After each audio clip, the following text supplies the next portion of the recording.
আমি পুরো মনে হচ্ছে যে শাওয়ার নিয়ে ফেলছি, গোসল করে ফেলছি, এতটা গরম। বর্তমানে প্রায় 48 থেকে 50 ডিগ্রি সেলসিয়াস মতো টেম্পারেচার।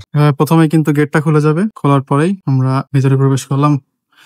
হায়রে শান্তি, ভিতরে এসি আছে তো অনেক শান্তি। এই যে গেটটা আবার লেগে যাচ্ছে, সেন্সর লাগানো আছে এখানে। আপনারা দেখেন কত সুন্দর ফুল দিয়ে ছাউনি বানানো হয়েছে। জায়গাটা যতবারই আসি ততবারই ভালো লাগে। ওই যে দূরে ট্রাম দাঁড়িয়ে আছে। বন্ধুরা আমরা ট্রামে উঠে পড়ছি, এই যে ট্রাম কিন্তু ছেড়ে দিছে। আমরা এখন এডুকেশন সিটি মসজিদ মস্ক যেটা তার সামনে যাব। তারপর ওখান থেকে আমাদের এখানে গাড়ি আছে, গাড়ি রাখা আছে, ওখান থেকে আমরা একবারে বাসার উদ্দেশ্যে রওনা দিব। আসসালামু আলাইকুম বন্ধুরা, ওয়েলকাম আর নিউ ভিডিও। আসলে ভিডিওটা এভাবে করব আশা করি না আমরা, তবে মামা বলতেছিল দরকার নাই, তারপরেও আমি চেষ্টা করলাম যে না আমি একটু দেখাই, কারণ মানুষ অনেকে আমাদের ভিডিওগুলো সবসময় দেখে না, হয়তো তাদের পছন্দ হয় না অথবা তারা ভিডিওটাকে অ্যাভয়েড করে কোনো কারণে। তবে একটা ভিডিও করতে যে কি পরিমাণ আমাদের কষ্ট হয়, আমার মনে হয় যে এটা দেখানো উচিত। দেখেন আমরা আছি হচ্ছে ওয়াকড়াতে, তো এখন এখান থেকে আমরা এডুকেশন সিটির উদ্দেশ্যে রওনা দিচ্ছি। এখন আগস্ট মাস চলতেছে, এত পরিমাণ গরম এই সাইডে আমাদের কাতারে, এখন এত পরিমাণ গরম। এই গরমের ভিতরে এখন বাজে হচ্ছে 11:30। এই সময় দুজন ভিডিও করার জন্য রওনা দিয়ে দিয়েছি। তো বন্ধুরা দেখেন বাইরের অবস্থা, জানি না এই ক্যামেরার ভিতরে কতটুকু আপনাদেরকে বোঝাতে পারছি, তবে বাইরে কিন্তু প্রচুর গরম, প্রচুর গরম। এখন হিউমিডিটিটা বেশি, মানে যে কোনো কাজ, তারপরে ঘরের মেঝে এগুলা কিন্তু অটোমেটিক ঘেমে যায়, এরকম একটা অবস্থা। তো এর ভিতরে গরম প্লাস হিউমিডিটি, মানে একটা ভাবসা একটা গরম একটা বিষয় আছে না, ওই ধরনের একটা অবস্থা এখন কাতারের ভিতরে চলছে। তো এই হচ্ছে অবস্থা, আমরা এর ভিতরে রওনা দিয়েছি শুধুমাত্র একটা ভিডিও শুট করার জন্য, আপনাদেরকে জাস্ট একটা অথেন্টিক তথ্য ভালো একটা জায়গা থেকে দাঁড়িয়ে দেওয়ার জন্য। তো যাই হোক, মামার সাথে একটু কথা বলবো আমরা। মামা কি অবস্থা? এই তো যাচ্ছি গরমের ভিতরে, আর কিছু করার নাই। এখন রেগুলার আপডেট গুলো যদি আমাদের অডিয়েন্সদেরকে আমরা সময় মতো না দিতে পারি, কারণ আমাদের বেশিরভাগ অডিয়েন্সই আমাদের ভিডিওর জন্য ওয়েট করে যে আমরা নতুন কোনো কিছু বলতেছি কিনা বা নতুন কোনো আপডেট দিচ্ছি কিনা, যার কারণে আবার কষ্ট করে যাইতে হয় আর কি, কষ্ট করে ভিডিওগুলো বানাইতে হয়। তবে এক্ষেত্রে একটা বিষয় আমি আমার অডিয়েন্সদেরকে বলবো যে যেহেতু আমরা অনেক কষ্ট করি একটা ভিডিওর পিছনে, আপনারা অনেক সময় ভিডিওর আংশিক দেখেই আপনারা একটা মন্তব্য করেন বা কমেন্ট করেন, কারণ ভিডিওর অনেক ইনফরমেশন আমি প্রথমে দিই, অনেকটা মাঝামাঝি দিকে দিই, আবার অনেকটা লাস্টের দিকে দিই।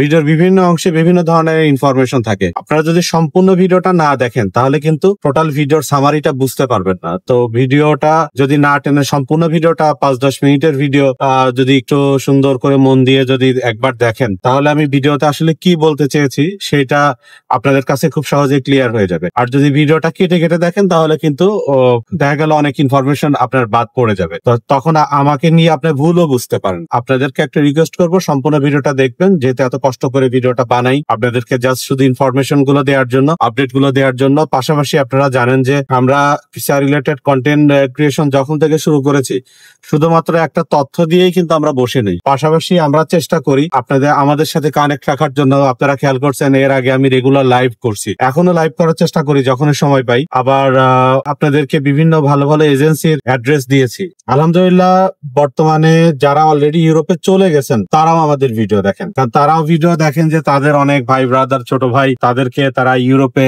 নিয়ে যাবেন, তো আমাদের ভিডিওগুলো থেকে তারা ইনফরমেশন নেন। অনেকের ভিতরেই একটা ভুল ধারণা আছে যে যারা অলরেডি ইউরোপে চলে গেছে তারা যেটা বলবে ওইটাই কারেক্ট, বিষয়টাও এরকম না। যারা ইউরোপে চলে গেছে তাদের সারা দিন চলে যায় স্ট্রাগল করতে, তারা সেখানে যে তারা কাজে ব্যস্ত থাকে, তারা যে দেশে গেছে হয়তো সেই দেশের রুলস গুলো তারা অনেকেই ঠিকঠাক মতো জানে না। আর আমরা যেহেতু ভিসা রিলেটেড কন্টেন্ট তৈরি করি, যদিও আমরা মিডল ইস্টের একটা দেশে অবস্থান করছি, কিন্তু আমরা এটা নিয়ে ভালোভাবে স্টাডি করে তারপরে কিন্তু একটা ইনফরমেশন দিই। তো এটা মনে করবেন না, অনেক ভাইয়েরা আছেন যে বলে যে ভাই আমি তো এত বছর ধরে এই দেশে আছি, আমি তো এরকম কিছু শুনলাম না। তো ইনফরমেশন জানা না জানার বিষয়টা আপনি কোন দেশে আছেন সেটার উপরে নির্ভর করে না, আপনি সেইটা তাদের ইমিগ্রেশন ল এবং সেই দেশ সম্বন্ধে ভালো করে স্টাডি করছেন কিনা সেটার উপরে নির্ভর করে। তো বন্ধুরা আমরা এখন এডুকেশন সিটির ভিতরে চলে আসছি। আসার পরে এই যে মামা, এখানে চেষ্টা করব কিছু শর্টস দেওয়ার জন্য, আপনাদের কিছু শর্টস উপহার দেওয়ার জন্য। তবে লং ভিডিওর জন্য যে কি করব বুঝতেছি না, কারণ যেইখানে দাঁড়াবো সেইখানে এত পরিমাণ রোদ। ওইখানে নিচে একটু ভালো জায়গা ছিল, কিন্তু নিচে প্রচুর পরিমাণে রোদ, ওইখানে যাওয়া খুব টাফ ব্যাপার। ছিলাম মসজিদের ভিতরে, এই যে ইন্টেন্স ভিতর সাইডে মসজিদ, নামাজ কালাম পড়ি মাত্র বের হলাম এখানে জোহরের। তো এখন এখানে এসে একটা শর্টস মাত্র আমরা কমপ্লিট করলাম। এখন দেখি আর কোথায় কি যাওয়া যায়। প্রচুর পরিমাণে গরম। আমাদের শুটিং চলতেছে, শুট চলতেছে। কি অবস্থা হয়তো আমার ফেসটা দেখে বুঝতেছেন। ওই যে মামা যাচ্ছে, তো এত পরিমাণ রোদ, আমরা যেখানে দাঁড়াচ্ছি ঘেমে মানে একদম অবস্থা খারাপ হয়ে যাচ্ছে। আমি এটা আমি মামাকে একটু দেখাই। এই যে একটা ভিডিও সুন্দর করার জন্য, আপনাকে একটা সুন্দর ভিডিও উপহার দেওয়ার জন্য আমি পুরো মনে হচ্ছে যে শাওয়ার নিয়ে ফেলছি, গোসল করে ফেলছি। এতটা গরম, বর্তমানে প্রায় 48 থেকে 50 ডিগ্রি সেলসিয়াস মতো টেম্পারেচার। একটা গার্ডেনের মধ্যে ভিডিও করতেছি, তারপরেও এত ঘামতেছি। তাহলে চিন্তা করেন যে একটা ভিডিওর পিছনে কি পরিমাণে ঘাম, কি পরিমাণে কষ্ট, কি পরিমাণ ধৈর্য, কি পরিমাণে স্টাডি করে এসে একটা ভিডিও দিতে হয়। তারপর আপনারা সম্পূর্ণ ভিডিও দেখেন না, খুবই দুঃখজনক এটা। মানে এত পরিমাণ রোদ, এই সম্পূর্ণ রোদকে উপেক্ষা করে তারপরে আমরা ভিডিও বানাতে আসছি। তো আশা করি আমাদের নেক্সট যে ভিডিওটা আসতেছে সার্বিয়া নিয়ে। এটা হয়তো কোন চ্যানেলে মামা? এটা আমরা নাজমুল দা গ্রেটে দিব। ওকে, নাজমুল দা গ্রেটে দিব। টুপি খুলে ফেলছি, কিছু করার নাই, প্রচন্ড গরম। এখানে বিহাইন্ড দ্য সিন চলতেছে আর কি আমাদের। গরম, টুপি রাখা যাবে মূল যে মাথা পুরো মনে হচ্ছে যে মাথার উপরে যদি একটা কিছু রাখা যায় ওটা সিদ্ধ হয়ে যাবে, এরকম একটা অবস্থা। নাক দিয়ে টপ টপ করে পানি পড়তেছে। এই যে ঘামতেছি, ঘামার জানি না কতটুকু দেখা যাচ্ছে কি পরিমাণ ঘামতেছি। তো এখন আরো শুট বাকি আছে, আরো অনেকগুলা শুট বাকি আছে আমাদের। তো চেষ্টা করতেছি দেওয়ার জন্য। এখানে যে পরিমাণ গরম আর যে পরিমাণ রোদ, মানে পুরো অবস্থা খারাপ হয়ে গেছে। এই যে পকেটে করে পানি নিয়ে ঘুরতেছি। তো এইটাই সম্বল, কারণ কাতারের ভিতরে 1 বোতল পানি মানে একটা মানুষের জন্য অনেক কিছু। পানির যে একটা চাহিদা, পানির যে একটা মূল্য, এটা আমরা বাংলাদেশিরা অনেক সময় দিতে পারি না। কিন্তু কাতারে যারা গরমের সময় যারা আছে, এরা যে এই 1 বোতল পানি পাওয়ার জন্য যে কি স্ট্রাগল করে সেটা আমি দেখছি। ওইখানে যদি 3 রিয়াল 4 রিয়াল দিয়ে যদি কিনতে হয় পানি, তাও সে কিনবে, এরকম অবস্থা। যাই হোক, আমাদের এখন আরো শুট চলবে, সবাই সাথে থাকেন ইনশাল্লাহ। Guys, video complete. আমাদের শর্টস লং ভিডিও দুটাই মোটামুটি কমপ্লিট এখন। তো আশা করা যাচ্ছে যে আপনাদের পছন্দ হবে ভিডিওটা বেশি বায়ান ফায়ারে আপলোড হবে। তো আপনারা অবশ্যই ভিডিওটা দেখবেন। আর আমরা এখন কোথায় আছি? আমরা আছি হচ্ছে একটা বোটানিক্যাল মিউজিয়াম, আছি এডুকেশনাল সিটি মস্কের সামনে। তো এখন আমরা একটু মিউজিয়ামের ভিতরে যাব, দেখি ভিতরে কি অবস্থা। শুট তো কমপ্লিট, একটু দেখাই যাই যে ভিতরের অবস্থাটা কি। প্রথমে কিন্তু গেটটা খুলে যাবে, খোলার পরেই আমরা ভিতরে প্রবেশ করলাম। বাইরে শান্তি, ভিতরে এসি আছে তো অনেক শান্তি। এই যে গেটটা আবার লেগে যাচ্ছে, সেন্সর লাগানো আছে এখানে, অটোমেটিক গেট। এই হচ্ছে মিউজিয়াম। এখানে অনেক প্রকার সিড আছে,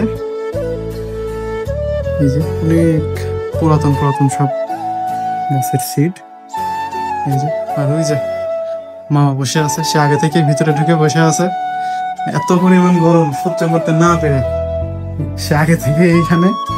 হ্যাঁ, কি অবস্থা, বাইরে প্রচন্ড গরম, এখানে মিউজিয়াম পাশাপাশি একটু রেস্ট করারও জায়গা, এই জন্য একটু বসে আছি। বাইরে প্রায় 48-50 ডিগ্রি। দেশের মানুষ বলে আমাদের বাংলাদেশেও অনেক গরম আছে। বাংলাদেশে গরম আর এই দেশে গরম এক না চান্দু। মিডল ইস্টে আসো, তাহলে বুঝতে পারো যে গরম কাকে বলে। ওয়েলকাম মিডল ইস্টে, ওয়েলকাম। সবাই মিডল ইস্টে আসো, তারপরে দেখা হবে। জুন, জুলাই, আগস্ট মাস আসুক, বুঝতে পারবা। তো এটা হচ্ছে মিউজিয়াম। মামা, এগুলা কি? এগুলো বিভিন্ন মাটি, বিভিন্ন জায়গা, সাগরের গভীর থেকে মাটিগুলো নিয়ে এসে এখানে রাখছে। আচ্ছা, এটা সাগরের গভীর থেকে তোলা একদম এই মাটিগুলো না? আর এটা পাথর, মাটিতে পাথর, লাল আচ্ছা। এই হচ্ছে মিউজিয়ামের ভিতরের অবস্থা। ছোট্ট একটা মিউজিয়াম, অনেক পুরাতন সব সিড গাছ, এই যে যেগুলা বিলুপ্ত হয়ে গেছে সেগুলা এখানে এইভাবে ফ্রেম করে রাখা হয়েছে। আপনারা দেখেন কত সুন্দর এখানে ফুল দিয়ে ছাউনি বানানো হয়েছে। জায়গাটা যতবারই আসি ততবারই ভালো লাগে। ওই যে দূরে ট্রাম দাঁড়িয়ে আছে। আর এই হচ্ছে এডুকেশন সিটি মসজিদ। ওই সবাই যাচ্ছে ওইখানে, এভাবে 5 মিনিট পর পরই ট্রাম যায় আসে, এই গেল অবস্থা।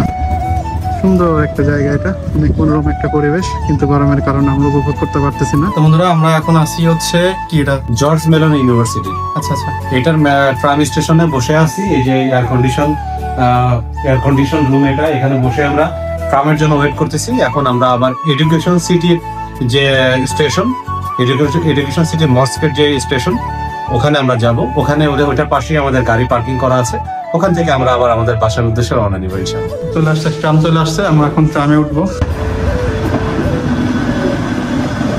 বন্ধুরা আমরা ট্রামে উঠে পড়ছি, এই যে ট্রাম কিন্তু ছেড়ে দিছে। আমরা এখন এডুকেশন সিটি মসজিদ মস্ক যেটা, তার সামনে যাব। তারপর ওখান থেকে আমাদের এখানে গাড়ি আছে, গাড়ি রাখা আছে, ওখান থেকে আমরা একবারে বাসার উদ্দেশ্যে রওনা দিব। এই হচ্ছে ট্রাম, আর এই যে আমরা বসে আছি। তো বন্ধুরা আমরা বেশি কথা আর বাড়াবো না, আমরা এখানে শেষ করবো আজকের ভিডিওটা। সবাই ভালো থাকবেন, সুস্থ থাকবেন। আমাদের সবগুলো ভিডিও আপনারা দেখবেন, অবশ্যই সাবস্ক্রাইব করবেন। ক্রেজি ট্রাভেল এন্ড নয়ন অবশ্যই সাবস্ক্রাইব করবেন। দেশি van fire, Nazmun the great, দেশি ভ্যান, ব্লু ফায়ার, সবগুলো কিন্তু আমাদের চ্যানেল। তো সবাই আমাদের সাথে থাকবেন। ভিসা রিলেটেড যত ইনফরমেশন আছে আমরা কিন্তু দেওয়ার চেষ্টা করছি। আশা করি সবাই আমাদের সাথে থাকবেন। আজ এই পর্যন্তই, ভালো থাকবেন, সুস্থ থাকবেন। আপনার